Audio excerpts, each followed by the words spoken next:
Good morning. How are you? It's been great, hasn't it? I've been blown away by the whole thing. In fact, I'm leaving.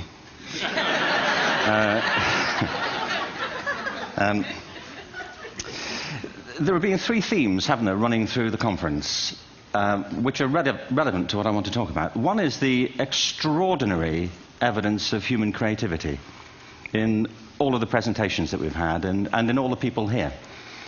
Just the variety of it and the range of it. The second is that it's put us in a place where we have no idea what's going to happen in terms of the future. No idea how this may play out. I have an interest in education. Actually, what I find is everybody has an interest in education. Don't you? I find this very interesting. If you're at a dinner party and you say you work in education, actually, you're not often at dinner parties, frankly, if you work in education. You're not asked, and you're never asked back, curiously. That's I think it strikes me. But if you are, and you say to somebody, they say, what do you do? And you say, you work in education, you can see the blood run from their face. They think, oh my God, why me? It's my one night out all week. But if you ask people about their education, they pin you to the wall. Because it's one of those things that goes deep with people. Am I right? Like religion and money and other things. So I have a big interest in education, and I think we all do. We have a huge vested interest in it, partly because it's education that's meant to take us into this future that we can't grasp. If you think of it, children starting school this year will be retiring in 2065.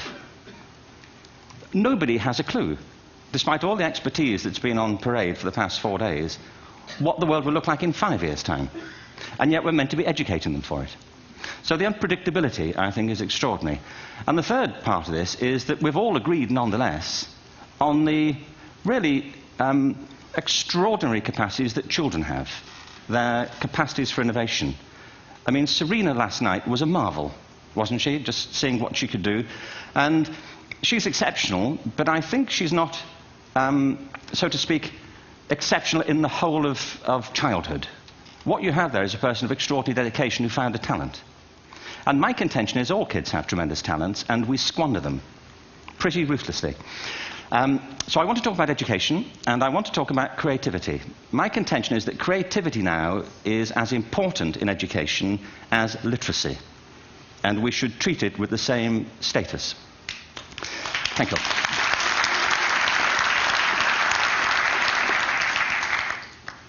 That was it, by the way. Thank you very much. So, 15 minutes left. Well, I was born... No, I had a great story recently, I love telling it, of a little girl who was in a drawing lesson. She was 6, and she was at the back drawing, and the teacher said this little girl hardly ever paid attention. And in this drawing lesson, she did. And the teacher was fascinated. She went over to her and she said, what are you drawing? And the girl said, I'm drawing a picture of God.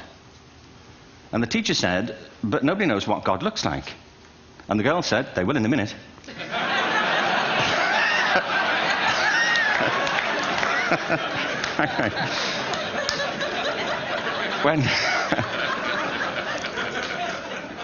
When my son was 4 in England, actually he was 4 everywhere, to be honest. I mean, if we're being strict about it, wherever he went, he was 4 that year. But he was in the Nativity play. Do you remember the story? No, it was big. It was a big story. Mel Gibson did the sequel. You may have seen it. I don't know. It was Nativity 2. But James got the part of Joseph, which we were thrilled about. We consider this to be one of the lead parts. We had the place crammed full of agents and T-shirts, James Robinson is Joseph. He didn't have to speak, but do you know the bit where the 3 kings come in? They come in bearing gifts, and they bring gold, frankincense, and myrrh. This really happened. We're sitting there, and they, I think, just went out of sequence. Because we talked to the little boy afterwards and said, are you okay with that? And they said, yeah, why was that wrong? They just switched. I think that was it. Anyway, the 3 boys came in, little 4-year-olds with tea towels on their heads, and they put these boxes down. The first boy said, I bring you gold. And the second boy said, I bring you myrrh. And the third boy said, Frank sent this.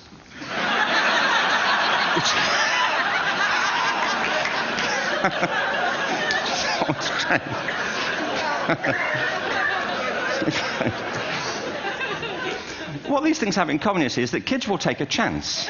You know, if they don't know, they'll have a go. Am I right? They're not frightened of being wrong.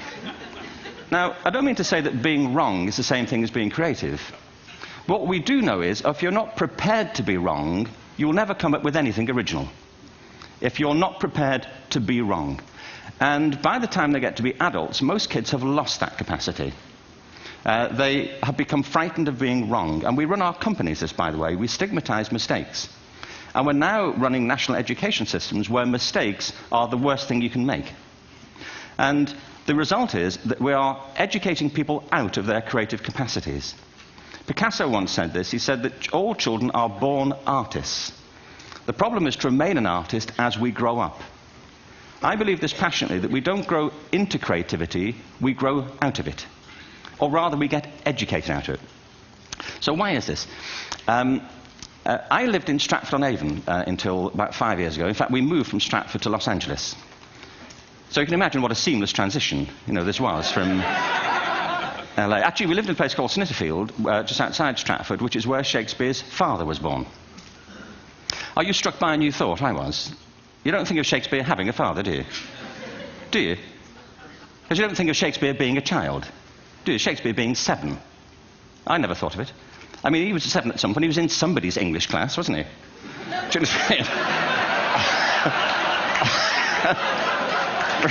Really? How annoying would that be?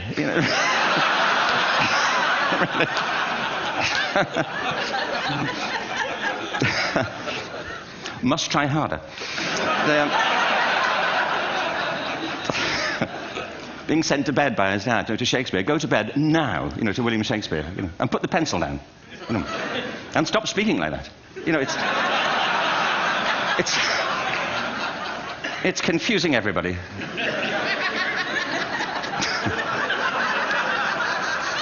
Anyway, we moved from Stratford to Los Angeles, and I just want to say a word about the transition. Actually, my son didn't want to come. I've got 2 kids. He's 21 now, and my daughter's 16. He didn't want to come to Los Angeles. He loved it, but he had a girlfriend in England.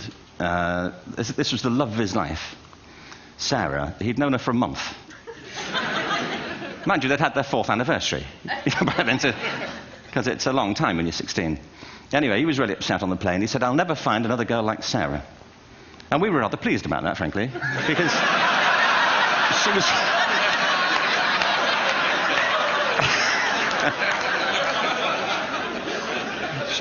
she was the main reason we were leaving the country.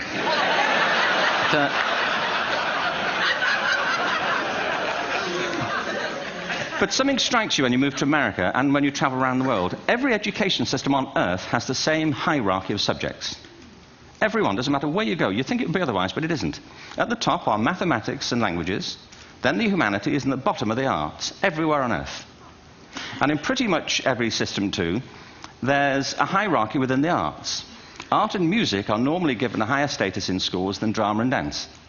There isn't an education system on the planet that teaches dance every day to children the way we teach them mathematics. Why? Why not? I think this is rather important. I think maths is very important, but so is dance. Children dance all the time if they're allowed to. We all do. We all have bodies, don't we? Did I miss a meeting? I mean, I think... Truthfully, what happens is, as children grow up, we start to educate them progressively from the waist up. And then we focus on their heads, and slightly to one side. If you were to visit education as an alien and say, what's it for, public education, I think you'd have to conclude, if you look at the output, who really succeeds by this? Who does everything they should? Who gets all the brownie points? Who are the winners? I think you'd have to conclude the whole purpose of public education throughout the world is to produce university professors. Isn't it? They're the people who come out the top. And now, I used to be one. So there.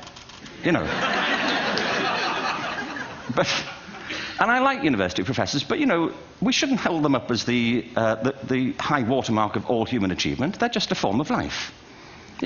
Another form of life. But they're rather curious, and I say this out of affection for them. There's something curious about professors. In my experience, not all of them, but typically, they live in their heads. They live up there, and slightly to one side. They're disembodied, in a kind of literal way. They look upon their body as a form of transport for their heads. It's... Don't they? It's a way of getting their head to meetings.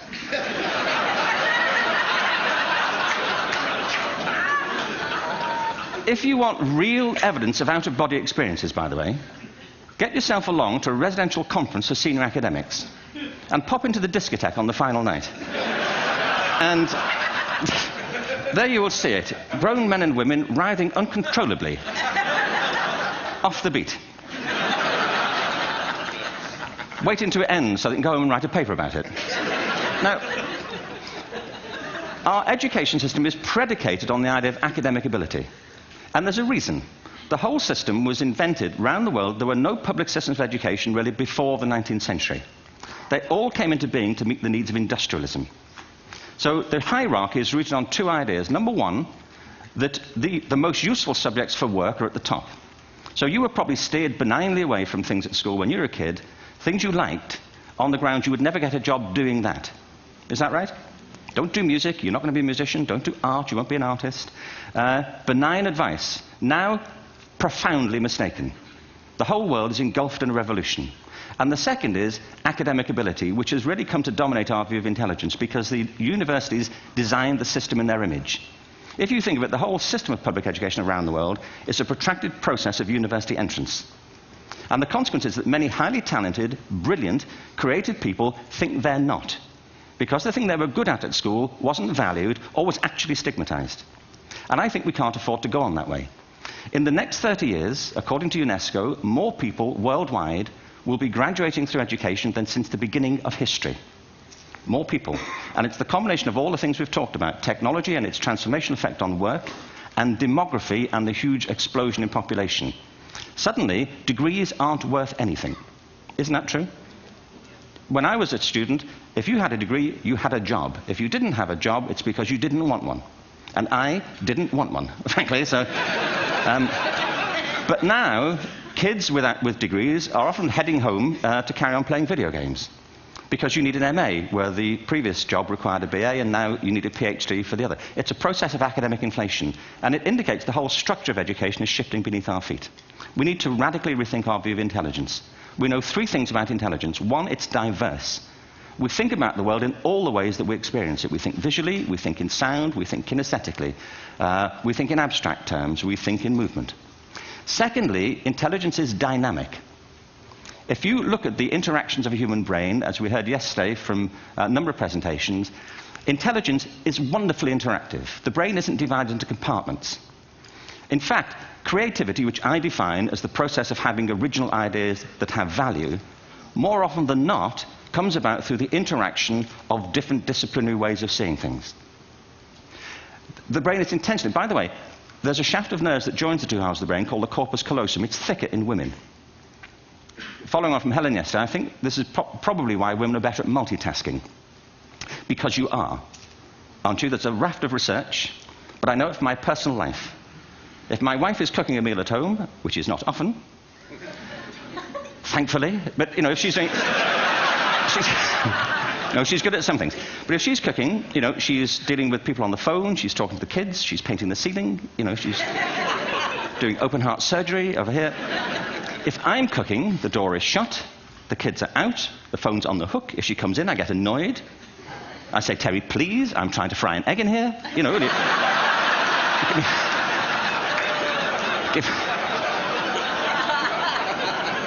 Give me a break. Actually, do you know that old philosophical thing? If a tree falls in a forest and nobody hears it, did it happen? Remember that old chestnut? I saw a great T-shirt recently which said, if a man speaks his mind in a forest and no woman hears him, is he still wrong?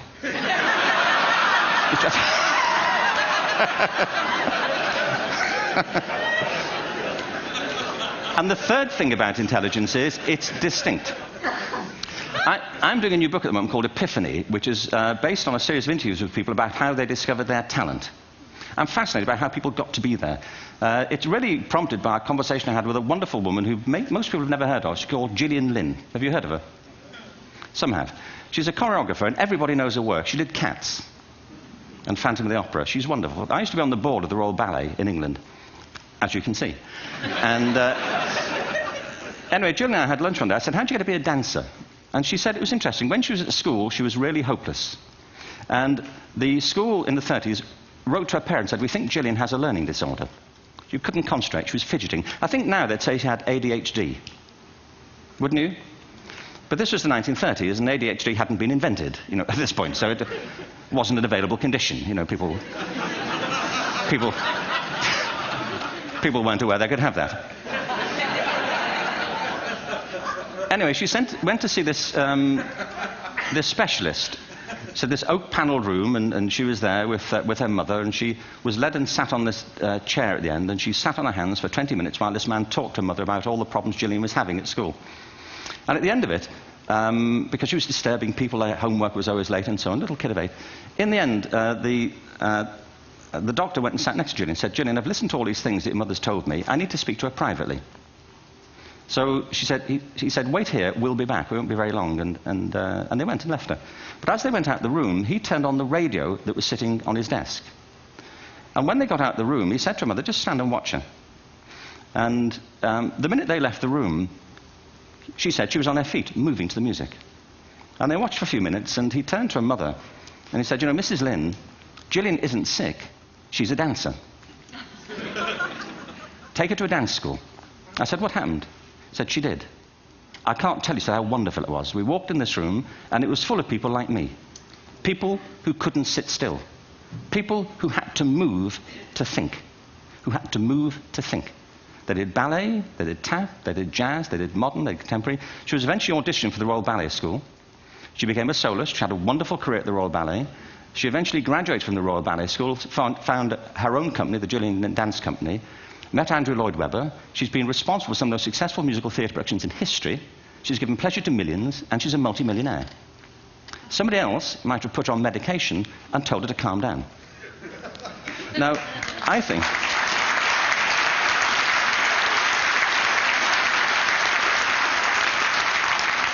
What I think it comes to is this. Al Gore spoke the other night about ecology and the revolution that was triggered by Rachel Carson. I believe our only hope for the future is to adopt a new conception of human ecology, one in which we start to reconstitute our conception of the richness of human capacity. Our education system has mined our minds in the way that we've strip-mined the earth for a particular commodity, and for the future it won't serve us. We have to rethink the fundamental principles on which we're educating our children. There was a wonderful quote by Jonas Salk, who said, if all the insects were to disappear from the earth, within 50 years, all life on earth would end. If all human beings disappeared from the earth, within 50 years, all forms of life would flourish. And he's right. What TED celebrates is the gift of the human imagination. We have to be careful now that we use this gift wisely and that we avert some of the scenarios that we've talked about. And the only way we'll do it is by seeing our creative capacities for the richness they are and seeing our children for the hope that they are. And our task is to educate their whole being so they can face this future. By the way, we may not see this future, but they will. And our job is to help them make something of it. Thank you very much.